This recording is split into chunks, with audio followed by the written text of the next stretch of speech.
आज मैं फिर आप सबके समक्ष सी-टेट, बीईओ, यूपी-टेट और अन्य परीक्षाएं जिसमें हिंदी के प्रश्न पूछे जाते हैं उससे संबंधित कुछ नोट्स लेकर के आया हूं। पिछले नोट्स में हम लोगों ने पढ़ा खड़ी बोली के विकास के बारे में, दो युगों के बारे में।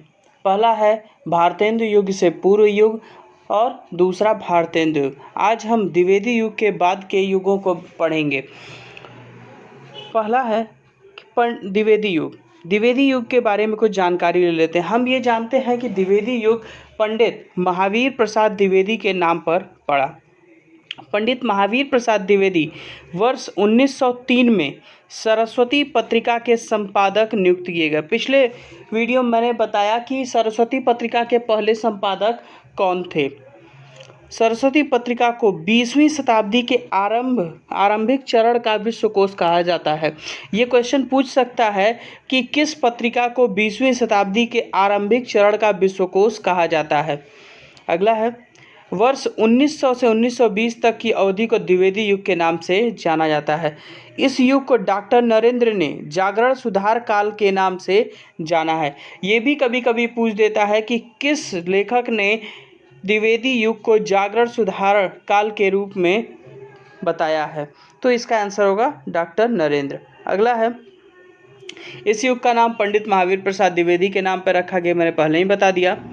पंडित महावीर प्रसाद द्विवेदी जी की हिंदी के पहले व्यवस्थित समालोचक थे। ये भी पूछ सकता है कि हिंदी के पहले व्यवस्थित समालोचक कौन थे, तो इसका आंसर होगा हमारा पंडित महावीर प्रसाद द्विवेदी। ठीक है, वे हिंदी के पहले साहित्यकार थे जिन्हें आचार्य की उपाधि मिली थी। ये क्वेश्चन पूछ सकता है कि हिंदी के पहले साहित्यकार कौन थे जिन्हें आचार्य की उपाधि प्रदान की गई थी। नागरी प्रचारणी सभा ने उनके सम्मान में द्विवेदी अभिनंदन ग्रंथ का प्रकाशन किया था और उन्हें समर्पित किया था।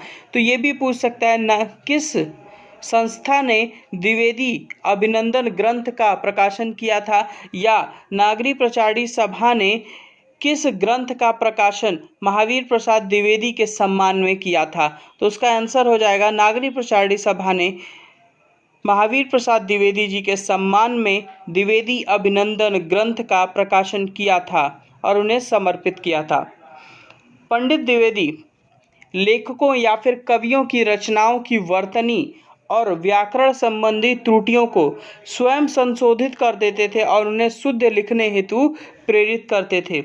द्विवेदी युग के प्रथम रचनाकार थे, प्रमुख जो रचनाकार थे वो थे महावीर प्रसाद द्विवेदी, मैथिली शरण गुप्त, रामचरित उपाध्याय, अयोध्या सिंह उपाध्याय, हरिऔध, नाथूराम शर्मा शंकर, सियाराम शरण गुप्त, जगन्नाथ दास रत्नाकर, राय देवी प्रसाद पूर्ण, गया प्रसाद शुक्ल स्नेही, राम नरेश त्रिपाठी, बालकृष्ण शर्मा नवीन और श्रीधर पाठक इत्यादि जो प्रमुख लेखक या फिर कवि थे। महावीर प्रसाद द्विवेदी की कुछ प्रमुख रचनाएं हैं, उनको देख लेते हैं। इनकी मौलिक पद्य रचनाएं थीं देवी स्तुति शतक जो कि 1892 में प्रकाशित हुई, कन्या कुब्जावली व्रतम जो कि 1898 में प्रकाशित हुई, समाचार पत्र संपादन स्वतः 1898 में प्रकाशित हुई, नागरी 1900 ईस्वी में, कान्य कुब्ज अबला विलाप 1907 में, काव्य मंजूषा 1903 में, सुमन 1923 में, द्विवेदी काव्यमाला 1940 में, कविता कलाप 1909 में। कुछ पद उन्होंने अनुदित किए थे, मतलब दूसरी जगहों से लिए थे, और वो कौन कौन से थे और कहाँ से लिए गए। विनय विनोद जो कि 1889 ईस्वी में प्रकाशित हुई, जो कि भर्तृहरि के वैराग्य शतक को ही दोहों में अनुवाद किया गया था। विहार वाटिका जो कि गीत गोविंद का भावानुवाद है। स्नेहमाला जो कि भर्तृहरि के श्रृंगार शतक का दोहों में अनुवाद किया गया है। श्री महिम्न स्तोत्र जो कि 1891 में प्रकाशित किया गया, संस्कृत के महिम्न स्तोत्र का संस्कृत वृत्तियों में अनुवाद किया गया। गंगा लहरी पंडित जगन्नाथ की गंगा लहरी का सवयों में अनुवाद किया गया। ऋतु तरंगिणी जो कि कालिदास के ऋतु संहार का छायानुवाद है, जो कि 1891 में किया गया था। और सुहाग रात जो कि बर्दन के ब्राइडल नाइट का छायानुवाद है, जो कि प्रकाशित नहीं हुआ था। तो ये भी एक क्वेश्चन बनता है कि महावीर प्रसाद द्विवेदी की वो कौन सी रचना थी, जो कौन सी अनुदित पद था जिसका प्रकाशन नहीं हुआ था। तो उसका आंसर होगा सुहाग रात। और ये किसकी कॉपी की गई थी, तो है ब्राइडल नाइट, जो कि जिसके लेखक थे बायरन, उसी का ये छाया अनुवाद था। इनके मौलिक जो रचनाएं थी, गद्य रचनाएं थी, नैषध चरित्र चर्चा जो कि 1899 ईस्वी में हुई। तरुणोपदेश जो कि अप्रकाशित रही। हिंदी शब्दावली तृतीय भाग की समालोचना जो सन 1901 में प्रकाशित हुई। वैज्ञानिक कोश जो 1906 ईस्वी में प्रकाशित हुई। नाट्यशास्त्र 1912 ईस्वी में। विक्रमांक देव चरित्र चर्चा जो कि 1907 ईस्वी में प्रकाशित हुई। हिंदी भाषा की उत्पत्ति 1907 ईस्वी में प्रकाशित हुई। संपत्ति शास्त्र 1907 ईस्वी में प्रकाशित हुई। कौटिल्य कुठार 1907 ईस्वी। कालिदास की निरंकुशता 1912 ईस्वी। वनिता विलाप 1918 ईस्वी। औद्योगिकी 1920 ईस्वी। रसज्ञ रंजन 1920 ईस्वी। रसज्ञ रंजन एक सीटेट के पेपर में पूछा हुआ क्वेश्चन है। कालिदास और उनकी कविता 1920 ईस्वी। सुकवि संकीर्तन 1924 ईस्वी।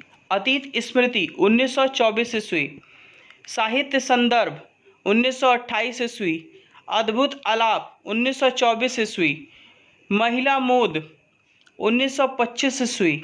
आध्यात्मिकी 1928 ईस्वी। वैचित्र्य चित्रण 1926 ईस्वी। साहित्यालाप 1926 ईस्वी। विज्ञ विनोद 1926 ईस्वी। विदेशी विद्वान 1928 ईस्वी। प्राचीन चिन्ह 1929 ईस्वी। और चरित्र चित्रण 1929 ईस्वी। ये सारी प्रमुख रचनाएं थी महावीर प्रसाद द्विवेदी की। आगे पढ़ते हैं मैथिली शरण गुप्त के द्वारा रचित कुछ रचनाएं। मैथिली शरण गुप्त का महाकाव्य था साकेत और यशोधरा। कहीं कहीं प्रश्न पूछ देता है साकेत किस लेखक की रचना है या किस कवि की रचना है, तो इसका आंसर होगा हमारा मैथिली शरण गुप्त। खंड काव्य, इनके द्वारा लिखे गए खंड काव्य थे जयद्रथ वध, भारत भारती, पंचवटी, द्वापर, सिद्धराज, नहुष, अंजलि और अर्ध्य, अजीत, अर्जन और विसर्जन, काबा और करबला, किसान, कुणाल गीत, गुरु तेग बहादुर, गुरुकुल, जय भारत, युद्ध, झंकार, पृथ्वीपुत्र, वक संहार, शकुंतला, विश्व वेदना, राजा प्रजा, विष्णु प्रिया, उर्मिला, लीला, प्रदीक्षिणा, दिवोदास, भूमि भाग इत्यादि खंड काव्य मैथिली शरण गुप्त द्वारा लिखे गए हैं। उनके कुछ नाटक भी हैं जो बहुत ही प्रसिद्ध हैं। नाटक हैं रंग में भंग, राजा प्रजा, वन वैभव, विकट भट्ट, विरहड़ी, वैतालिक, शक्ति, सैरंध्री, स्वदेश संगीत, हिडिंबा, हिंदू व चंद्रहास। कुछ कविताएं भी संग्रहित उन्होंने की थी जिसका नाम उच्छ्वास था। कविताओं के संग्रह का नाम उच्छ्वास था और उनके पत्रों के संग्रह का नाम पत्रावली था। अगले हैं अयोध्या सिंह उपाध्याय हरिऔध। इनके बारे में कुछ बातें दी गई हैं, उनको जान लेते हैं। अयोध्या सिंह उपाध्याय 2 बार हिंदी साहित्य सम्मेलन के सभापति रह चुके हैं और सम्मेलन के द्वारा विद्या वाचस्पति की उपाधि से सम्मानित किए जा चुके हैं। तो ये पूछा जा सकता है कौन से लेखक हिंदी साहित्य सम्मेलन के सभापति रहे और उन्हें विद्या वाचस्पति के उपाधि से नवाजा गया। तो हमारा आंसर होगा अयोध्या सिंह उपाध्याय हरिऔध। प्रिय प्रवास ये सबको पता है, बहुत ही फेमस पुस्तक है, बहुत ही प्रसिद्ध पुस्तक है ये। प्रिय प्रवास हिंदी खड़ी बोली का प्रथम महाकाव्य है। तो ये भी प्रश्न बन सकता है कि हिंदी खड़ी बोली का प्रथम महाकाव्य कौन सा है? तो हमारा आंसर होगा प्रिय प्रवास।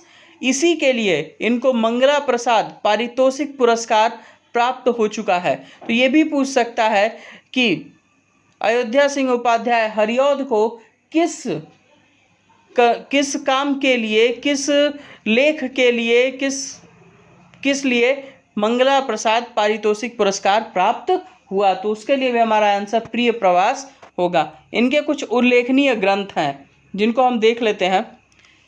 पहला है प्रिय प्रवास जो कि 1914 ईस्वी में प्रकाशित हुआ।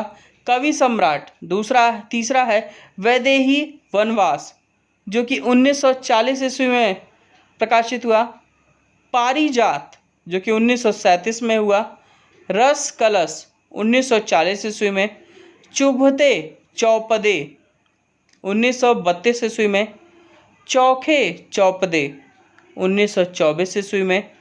ठेठ हिंदी की ठाठ, ये बहुत ही महत्वपूर्ण पुस्तक है क्योंकि ये पिछली नेट की परीक्षा में पूछा हुआ प्रश्न है। ठेठ हिंदी की ठाठ किसकी लिखित पुस्तक है? तो ये आपको याद हो जाएगा कि अयोध्या सिंह उपाध्याय हरिऔध की है। और एक और बहुत ही फेमस ग्रंथ उनका है अधखिला फूल।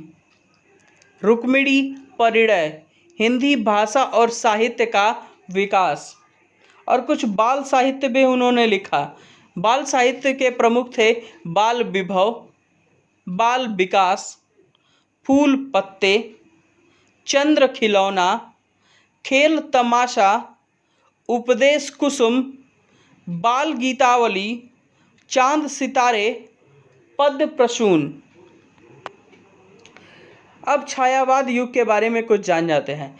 छायावाद युग के प्रमुख 4 स्तंभ रहे हैं जयशंकर प्रसाद, सूर्यकांत त्रिपाठी निराला, सुमित्रानंदन पंत और महादेवी वर्मा। एक और बात, छायावाद नामकरण का श्रेय जो है वो मुकुटधर पांडे को जाता है। तो ये भी पूछ सकता है कि छायावाद युग का नामकरण किसने किया? तो ये आंसर हमारा होगा मुकुटधर पांडे। मुकुटधर पांडे ने श्री शारदा पत्रिका में एक निबंध प्रकाशित किया था जिस निबंध में उन्होंने छायावाद शब्द का प्रथम उपयोग किया था। यह भी पूछ सकता है कि छायावाद शब्द का प्रथम उपयोग कब व किसने किया था? तो कब किया था? तो श्री शारदा पत्रिका में किया था। और किसने किया था? तो मुकुटधर पांडे जी ने किया था। उस समय के प्रमुख विशेषताएं थीं कृति प्रेम, नारी प्रेम, मानवीकरण, सांस्कृतिक जागरण, कल्पना की प्रधानता, ये सारे इसकी प्रमुख विशेषताएं थीं। और इसी युग को साहित्यिक खड़ी बोली का स्वर्ण युग कहा जाता है। तो एक प्रश्न और बनता है कि किस युग को साहित्यिक खड़ी बोली का स्वर्ण युग कहा जाता है? तो इसका हमारा आंसर हो जाएगा छायावाद युग को। मुकुटधर पांडे जी द्वारा रचित कविता कुर्की के प्रति छायावाद की प्रथम कविता मानी जाती है। तो अब एक और प्रश्न बनता है कि किस कविता को छायावाद की प्रथम कविता कहा जा सकता है?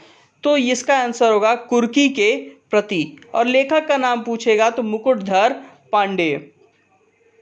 छायावाद युग के प्रमुख कवि थे माखनलाल चतुर्वेदी, बालकृष्ण शर्मा नवीन, सुभद्रा कुमारी चौहान, रामधारी सिंह दिनकर, सोहनलाल द्विवेदी, सिया राम शरण गुप्त, श्याम नारायण पांडे, गुरुभक्त सिंह। अब जयशंकर प्रसाद की कुछ कृतियों को हम देख लेते हैं। जयशंकर प्रसाद की कामायनी के बारे में तो विश्व विख्यात है, इसको तो सब लोग जानते होंगे कि कामायनी उनके द्वारा लिखा गया महाकाव्य है जो कि विश्व प्रसिद्ध है। इनके कुछ काव्य भी बहुत प्रसिद्ध थे और भी, कानन कुसुम, महाराणा का महत्व, झरना, आंसू, लहर और कामायनी। उनकी सर्वप्रथम रचना छायावादी में जो थी वो खोलो द्वार, जो कि 1914 में इंदु पत्रिका में प्रकाशित हुई थी। तो ये भी पूछ सकता है कि उनकी पहली छायावादी रचना कौन सी थी और किस पत्रिका में प्रकाशित हुई थी। तो उनकी पहली छायावादी रचना खोलो द्वार थी, जो कि इंदु पत्रिका में सन 1914 ईस्वी में प्रकाशित हुई।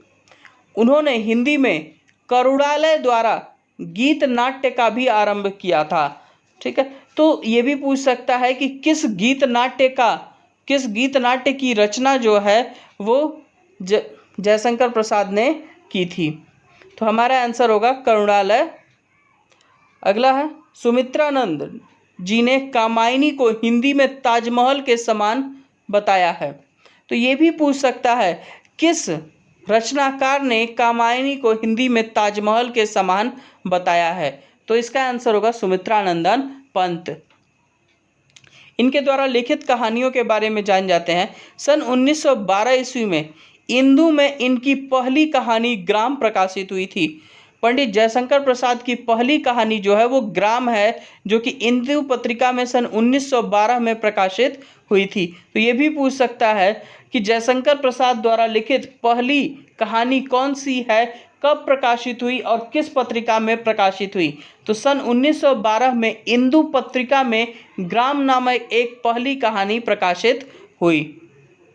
छाया, प्रतिध्वनि, आकाशदीप, आंधी व इंद्रजाल, पुरस्कार, इंद्रजाल, छोटा जादूगर, बिसाती, मधुआ, विराम चिन्ह, समुद्र, सतरण इत्यादि। इनकी जो कहानियाँ रही हैं वो बहुत ही मार्मिक रही हैं और दिल को छू जाने वाली रही हैं, जो लोगों को उस कहानी से जोड़ देती है। सबको एक कैरेक्टर अच्छे से याद होगा, पुरस्कार की मधुलिका, छोटा जादूगर का वो छोटा सा बच्चा जो लोगों को भावनाओं के साथ उस कहानी से जोड़ देता था।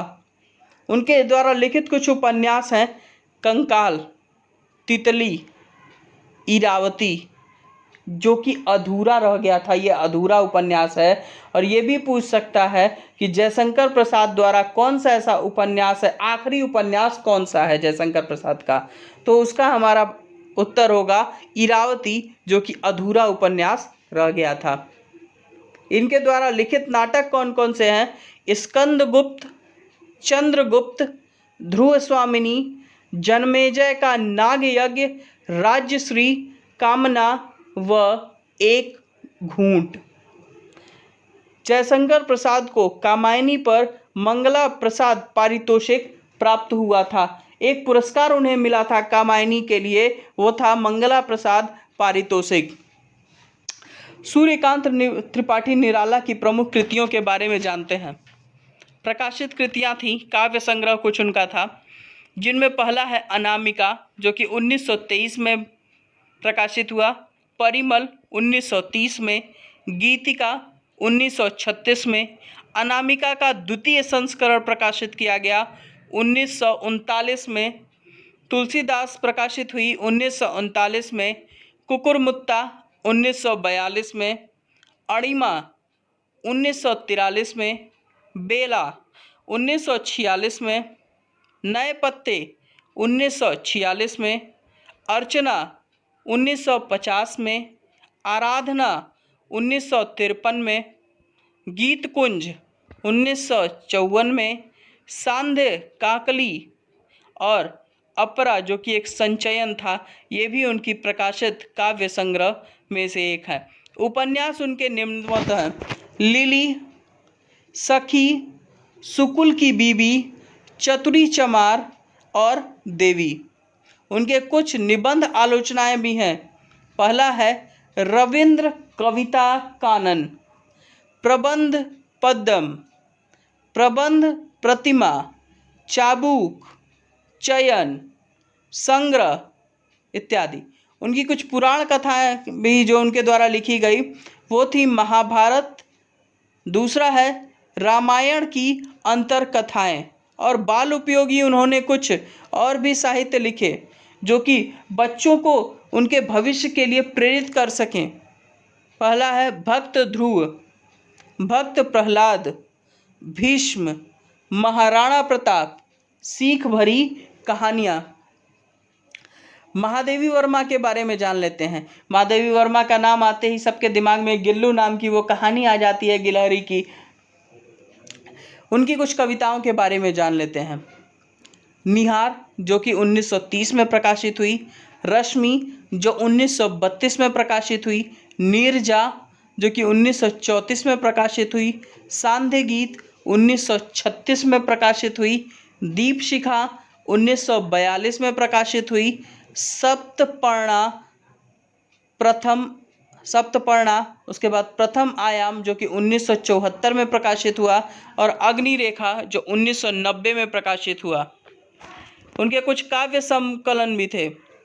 पहला था आत्मिका, निरंतरा, परिक्रमा, संधिनी, यामा, गीत पर्व, दीप गीत, स्मारिका, हिमालय, आधुनिक कवि, महादेवी। उनके कुछ रेखा चित्र भी थे। अतीत के चलचित्र, स्मृति की रेखाएं। देखिए, अतीत के चलचित्र जो कि 1941 में प्रकाशित हुई और स्मृति की रेखाएं 1943 ईस्वी में प्रकाशित हुई। उनके कुछ संस्मरण भी थे। संस्मरण में पहला है पथ के साथी जो कि 1956 में प्रकाशित हुई, मेरा परिवार 1972 में प्रकाशित हुई, स्मृति चित्र 1973 में, संस्मरण 1983 में। कुछ निबंध उन्होंने लिखे। श्रृंखला की कड़ियाँ 1942, विवेचनात्मक गद्य 1942, साहित्यकार की आस्था तथा अन्य निबंध जो कि 1962 में प्रकाशित हुआ, संकल्पिता 1969 में, और एक और है भारतीय संस्कृति के स्वर। एक इम्पॉर्टेंट पॉइंट है कि छड़दा 1956 में ललित निबंधों का एक संग्रह था। उनकी कुछ कहानियों के बारे में जान जाते हैं। उनकी कहानियाँ थी गिल्लू जो कि एक बहुत महत्वपूर्ण उनकी कहानी रही है। उसके ही साथ साथ और भी बहुत सारी कहानियाँ उन्होंने लिखी। भाषण संग्रह उनका था संभाषण। कविता संग्रह थे उनके ठाकुर जी भोले हैं, आज खरीदेंगे हम ज्वाला। सुमित्रानंदन पंत की कुछ रचनाएं हैं जिनमें छायावादी रचनाएं हैं, प्रगतिवादी रचनाएं हैं,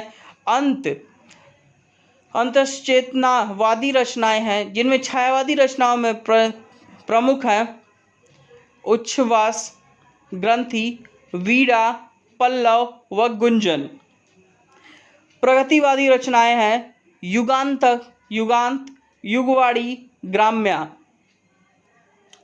अंतश्चेतनावादी रचनाएं हैं स्वर्ण किरण, स्वर्ण धूलि, वाणी एवं युगपथ। नव मानवतावादी रचनाएं हैं उत्तरा, काला और बूढ़ा चांद, अतिमा, लोकायतन और चिदंबरा। ये क्वेश्चन चिदंबरा के बारे में 2019 के सुपर टेट के पेपर में ये क्वेश्चन पूछा था। चिदंबरा किसके द्वारा लिखी गई पुस्तक है? ये सबको याद होना चाहिए। चिदंबरा किसके द्वारा लिखी गई पुस्तक है? सुमित्रानंदन पंत के द्वारा। चिदंबरा के लिए उन्हें एक पुरस्कार भी मिला था। आप लोग मुझे कमेंट में बताएंगे कि चिदंबरा के लिए उन्हें कौन सा पुरस्कार प्रदान किया गया था। इनकी प्रमुख कविताएं थीं नौका विहार, परिवर्तन, भावी पत्नी के प्रति, पर्वत प्रदेश में पावस, बादल छाया, एक तारा, मौन निमंत्रण, सांध्य तारा, बापू की प्रति, मार्क्स के प्रति, साम्राज्यवाद, ताज, प्रथम रश्मि, ज्योति भारत इत्यादि। अब पढ़ते हैं प्रगतिवादी युग के बारे में। तो प्रगतिवादी युग पूर्ण रूप से मार्क्सवादी विचारधाराओं से ओतप्रोत था। पहली लाइन में मैंने लिखा ऐसे कि मार्क्सवादी विचारधारा का साहित्य में प्रगतिवाद के रूप में उदय हुआ था। प्रगतिवादी शोषक वर्ग के खिलाफ शोषित वर्ग में चेतना लाने व उसे संगठित कर शोषण मुक्त समाज की स्थापना की कोशिशों का समर्थन करता है।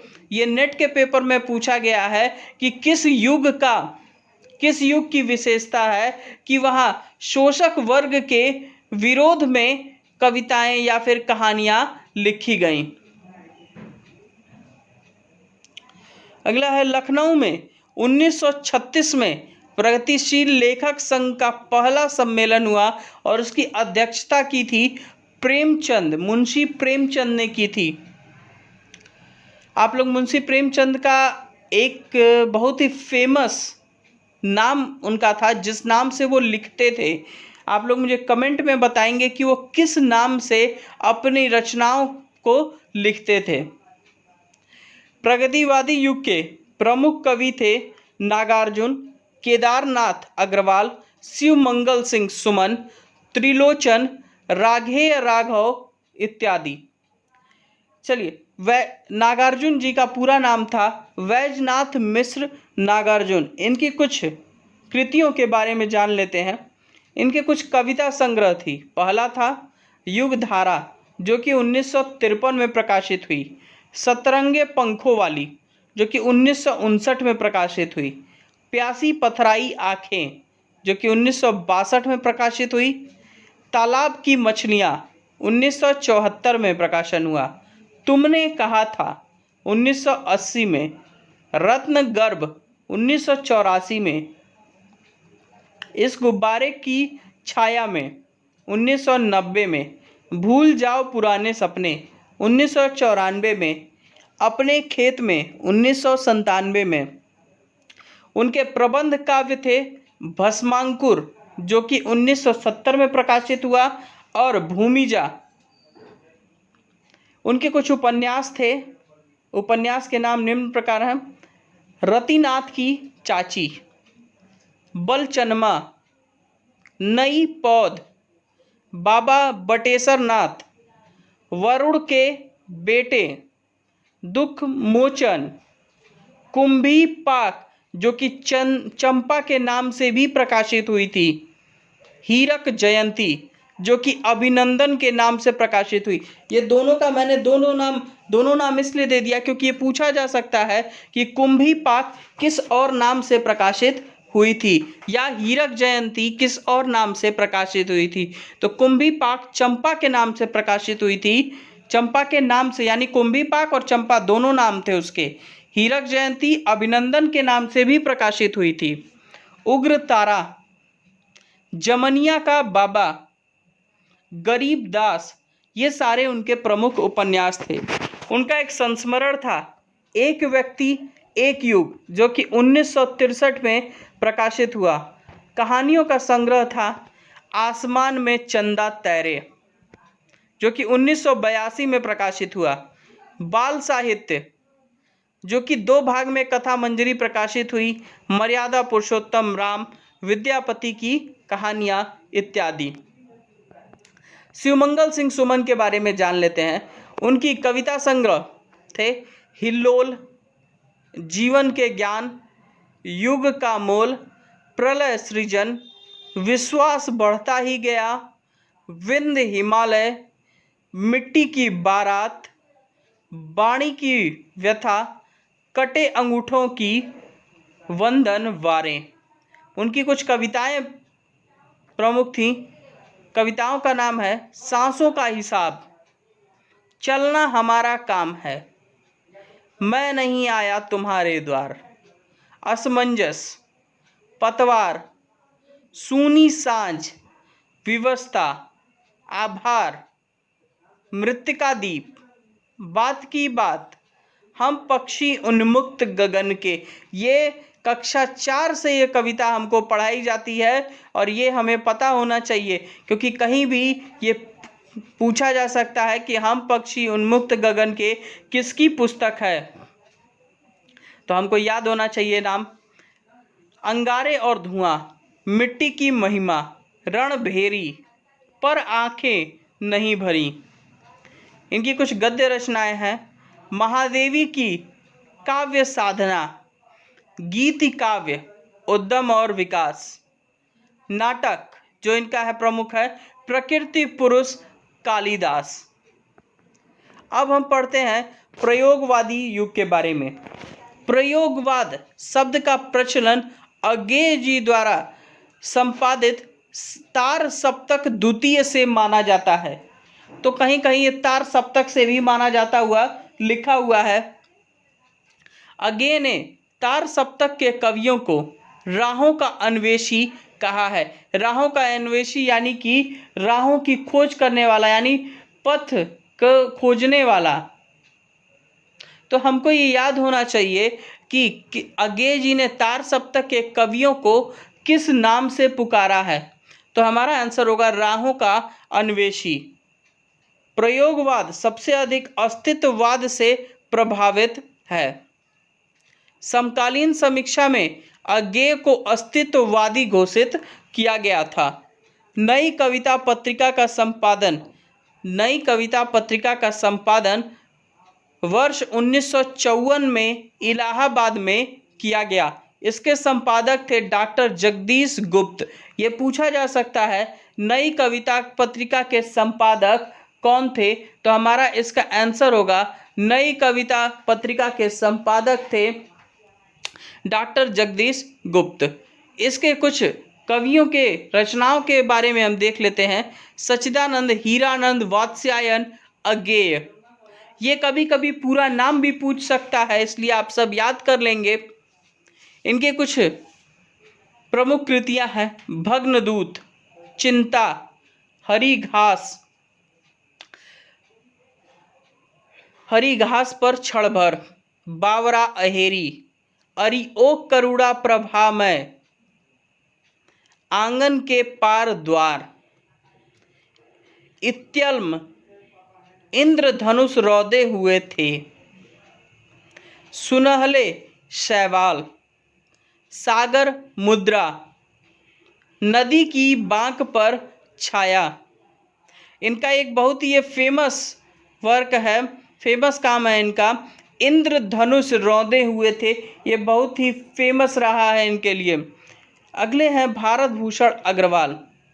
भारत भूषण अग्रवाल छवि के बंधन, जागते रहो, मुक्ति मार्ग, एक उठा हुआ हाथ, ओ अप्रस्तुत मन, कागज के फूल। कागज के फूल इनकी बहुत ही महत्वपूर्ण कृति है।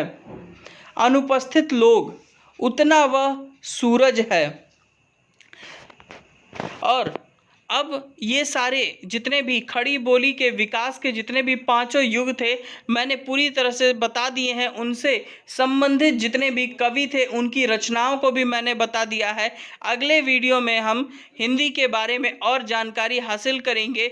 और अब तक अगर आपने मेरे चैनल को सब्सक्राइब नहीं किया है तो सब्सक्राइब कर दें, वीडियो को लाइक करें और ज़्यादा से ज़्यादा शेयर करें कि जिससे आपके आसपास के भी लोग इन सारे प्रश्नों से परिचित हो जाएं और कभी भी किसी भी परीक्षा में पूछा जाए तो उसका आंसर वो आसानी से दे लें।